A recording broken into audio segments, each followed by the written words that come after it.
کہ مصطفیٰ ہوتے ہیں اور کہتے ہیں کہ سب میرے چاہنے والے، ارے دنیا تمہیں دھکار دے، غم مت کرنا، جس کا کوئی نہیں ہوتا ہے اس کا میں محمد ہوں۔ لیکن آج ہمارا کردار کیا ہے؟ آج ہمارے کردار کی وجہ سے نہ انگلی اٹھ رہی ہے، بولو ورنہ یہ یہودی اور عیسائی جب اس نے آنکڑا لگانا شروع کیا کامیاب انسان کون ہے، تو جانتے ہو سب سے کامیاب انسان میں کس کا نام آیا ہے؟ ایک نمبر پہ ہمارے آقا کا نام آیا ہے۔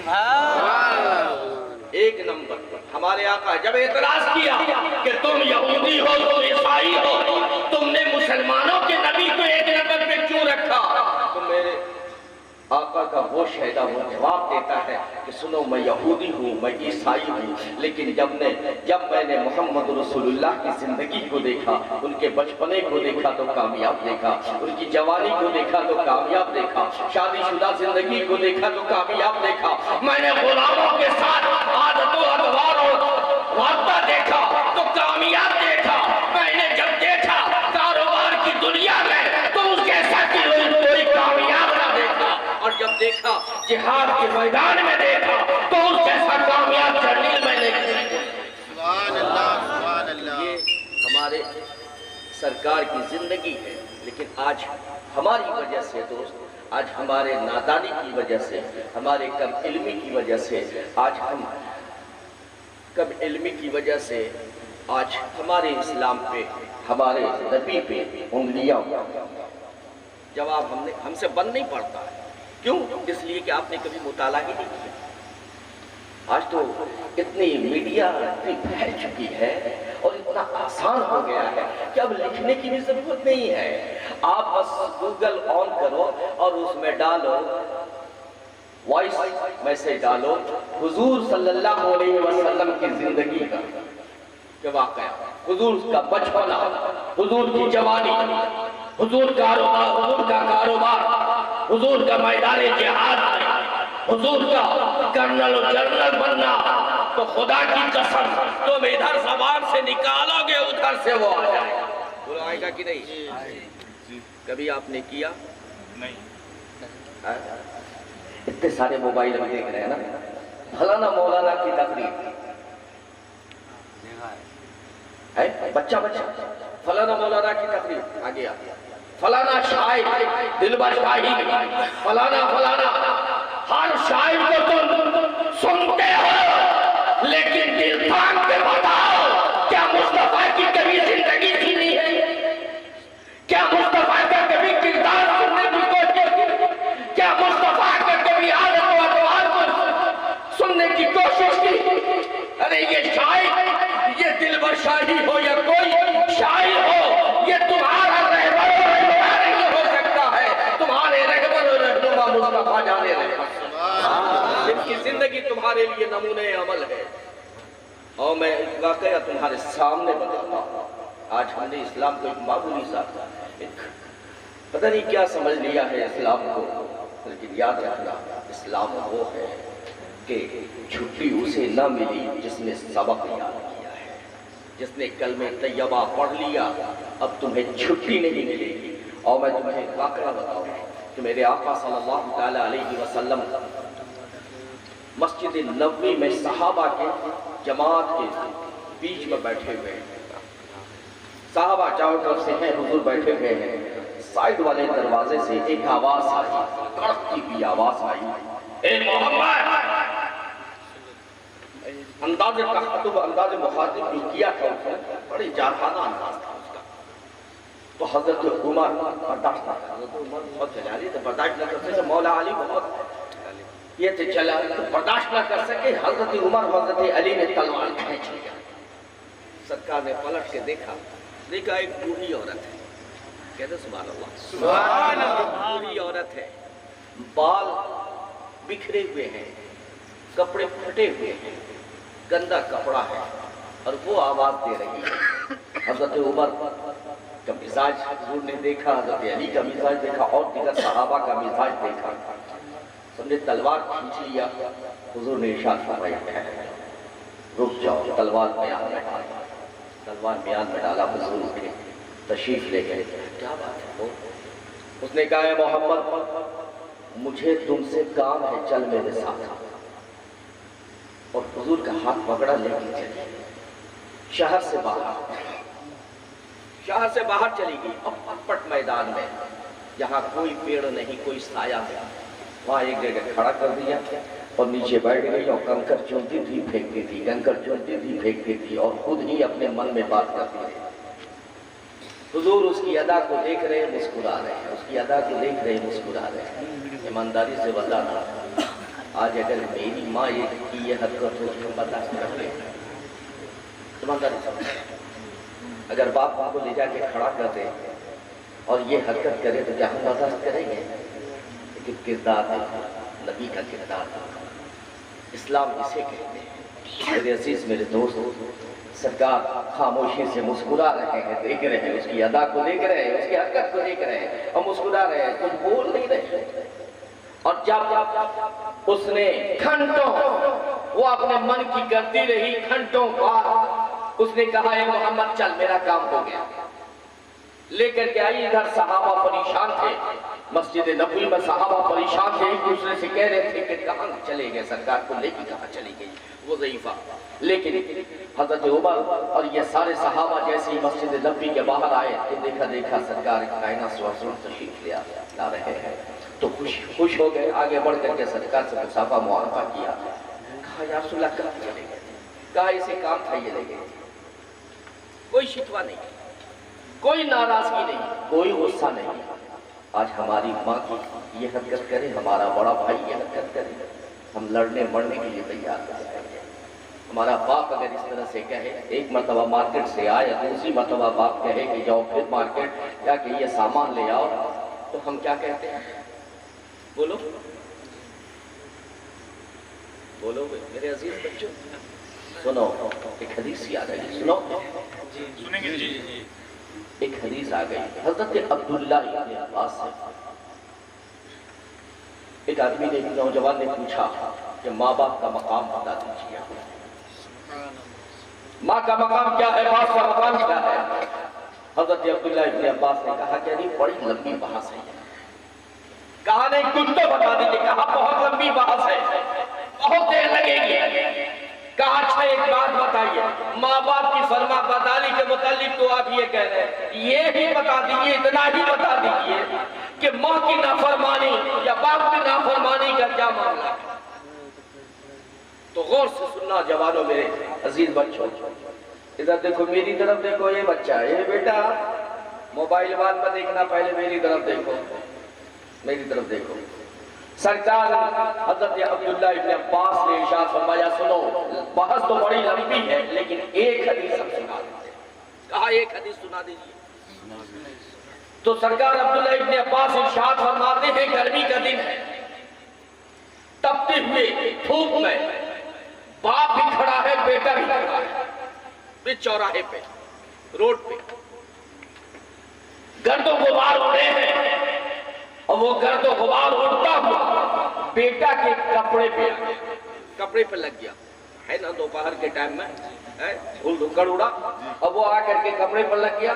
اور کپڑا پہ جب لگا تو باپ بغل میں، بیٹا نے انجانے میں اسے جھاڑا.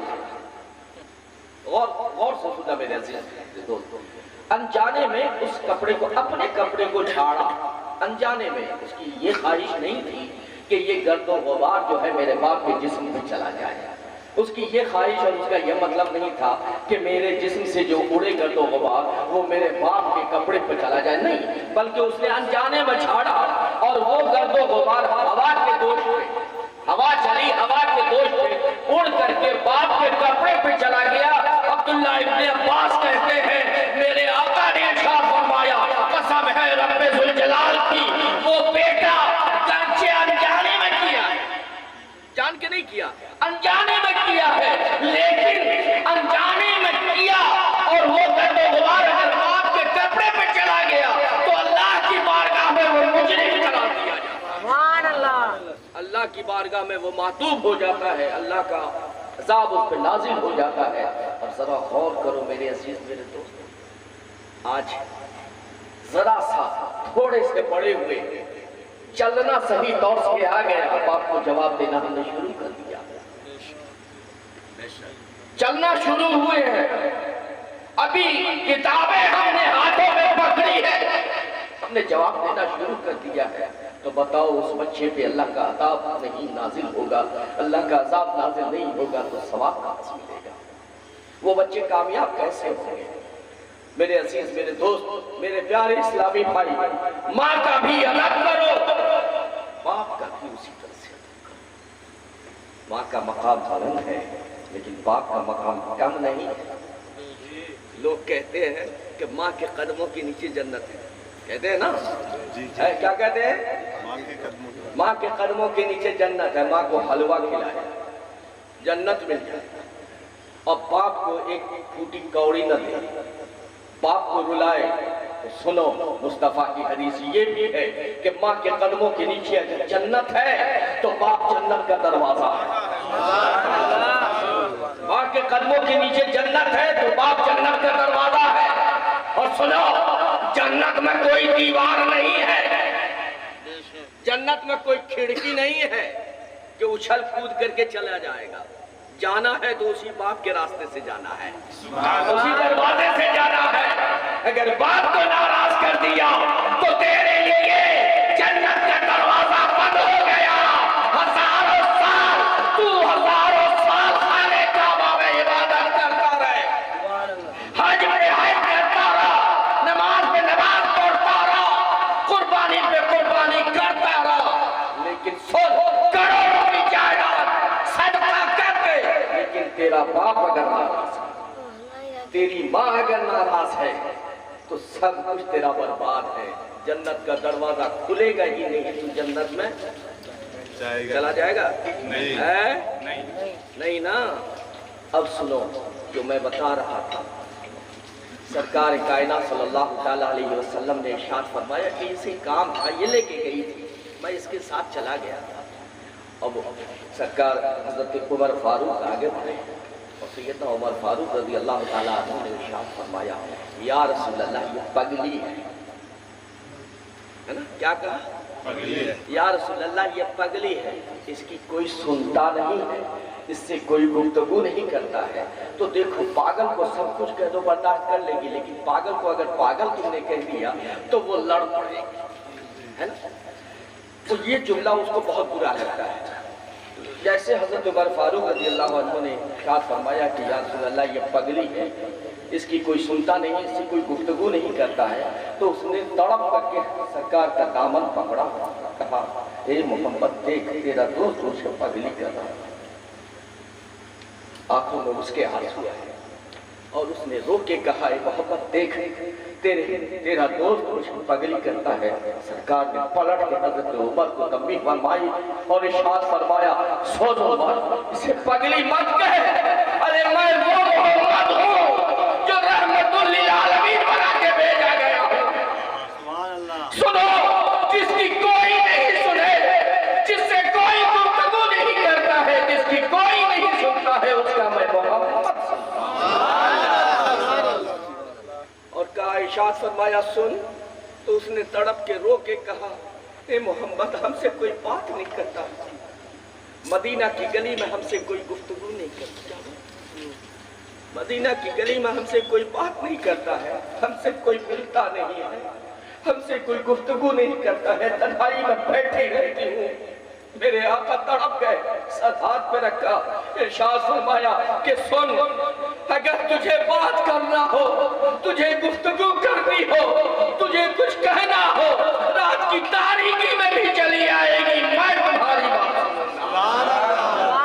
یہ اسلام ہے، یہ میرے نبی کا کردار ہے، یہ میرے آقا کا کردار ہے۔ جوانوں غور کرو، آج تمہاری ماں ایک کونے میں بیٹھی رہتی ہے بڑھاپے کے عالم میں، تمہارا باپ ایک کونے میں بیٹھا رہتا ہے، اس امید پر بیٹھا رہتا ہے کہ شاید میرا بیٹا آئے گا، اسے کمائی کی ضرورت نہیں ہے، چند بول جملے کی ضرورت ہے۔ وہ تم سے کمائی نہیں چاہتا، وہ تم سے پروپرٹی نہیں چاہتا، وہ تم سے روزی روٹی اور دھن دولت نہیں چاہتا، بلکہ وہ صرف اتنا چاہتا ہے کہ میرا بیٹا سامنے بیٹھے اور چند جملے پیار کے بول دے ہم سے،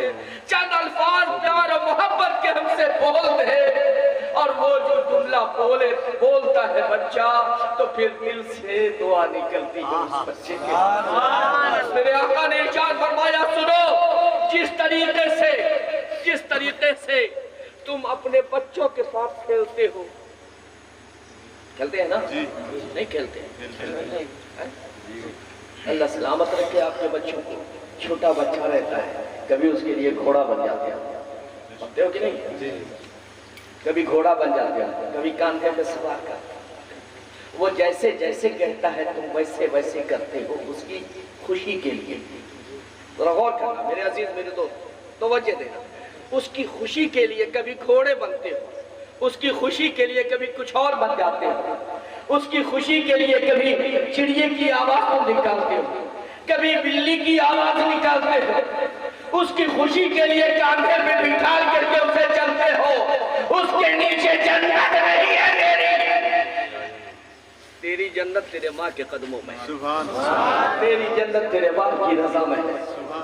میرے آقا نے ارشاد فرمایا جس طرح سے اپنے بچوں کے لیے تم بچے بن کر کے ایسی حرکت کرتے ہو کہ تیرا بچہ خوش ہو جاتا ہے، اور جب وہ خوش ہوتا ہے تمہارے دل کو سکون پہنچتا ہے، ٹھیک اسی طریقے سے اپنے باپ کے سامنے بھی وہی حرکت کر، اپنے باپ کو خوش کرنے کے لیے، جس میں تیرا باپ خوش ہو جائے اور دل سے وہ ہنس دے۔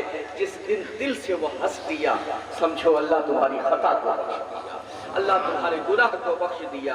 میرے آقا صلی اللہ تعالیٰ علیہ وسلم کی شان اور عظمت کون نہیں جانتا ہے نا؟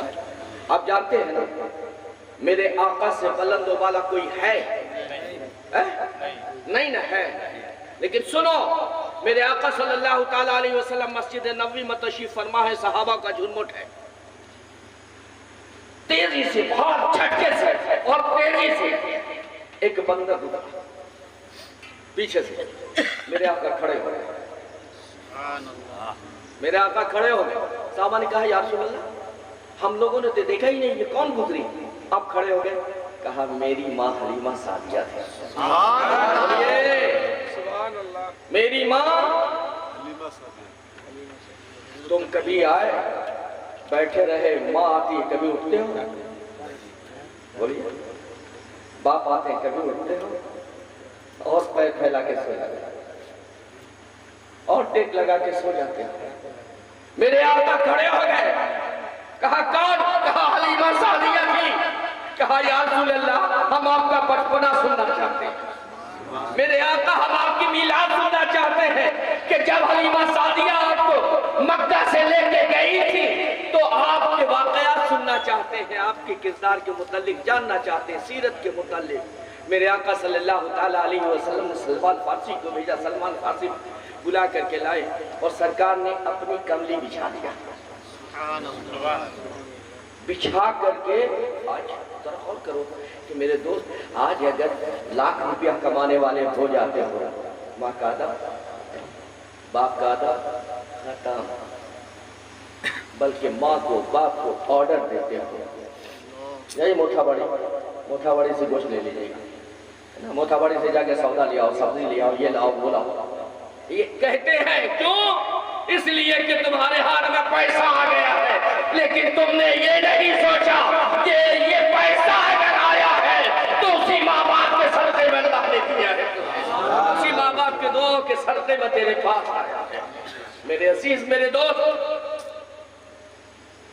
سرکار نے اسے سنایا، سرکار نے بلایا، بیٹھا لا، تو میرے عزیز میرے دوست حضرت حلیمہ سعدیہ نے واقعہ سنایا سرکار کا۔ تو میرے عزیز میرے دوست میرے پیارے بچوں، بس یہ کہنا چاہتا ہوں کہ پیر کا ادب تو بہت کرتے ہو، بات مانتے ہو، بہت مانتے ہو، اس میں کوئی شک نہیں۔ بنگال کے مسلمان پیر پرست ہوتے ہیں، قدم چومتے ہو، ہاتھ چومتے ہو، نظر پیش کرتے ہو، لیکن کیا کبھی تم نے یہ سوچا ہے کہ ماں تمہاری ایک کونے میں بیٹھی رہتی ہے، کبھی اس کا ہاتھ چوم دو جا کے، ماں کے قدم کو چوم لو، ماں کے ہاتھوں کو چوم لو، ماں سے پیار بھری چند بولی بول لو، یہ تمہاری جنت ہے یار. اگر وہ ناراض ہو گئی نا، اگر وہ ناراض ہو گئی، ماں ناراض ہو گئی نا، تو میں تو گیا ہی، میری دعائیں تو گئی ہی، بڑھ کے پیر نہ بچا سکے گا. ماں اگر ناراض ہو گئی اور ماں کو تم نے ناراض کیا اور پیر کو کروڑوں روپیہ دے کے خوش کر دیا، تو یاد رکھنا پیر کو کروڑوں روپیہ دے دو اور ماں اگر تیری ناراض ہے تو سب تیرے لیے بیکار ہے، سب بیکار ہے. ماں کو راضی رکھنا تیرے لیے سب سے بڑی چیز ہے. ماں اگر خوش ہے تو اللہ خوش ہے. ماں اگر خوش ہے، باپ اگر خوش ہے تو سب خوش ہے. میں ایک حدیث سما بس بول دوں چونکہ میرا وقت ہو چکا ہے.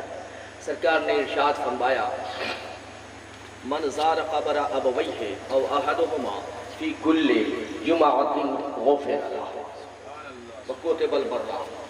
سرکار ارشاد فرما رہے ہیں کہ جس نے اپنے ماں باپ میں سے کسی ایک کے قبر کی زیارت کی یا دونوں کے قبر کی زیارت کی، کس دن؟